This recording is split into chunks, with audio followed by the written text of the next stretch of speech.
अशोकनगरला फुल traffic jam आहे. मोठी गाडी घेऊन या साईडने येऊ नका.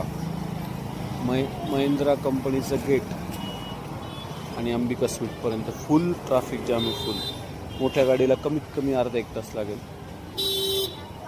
जमलं तर या साईडने येऊ नका कोणीच.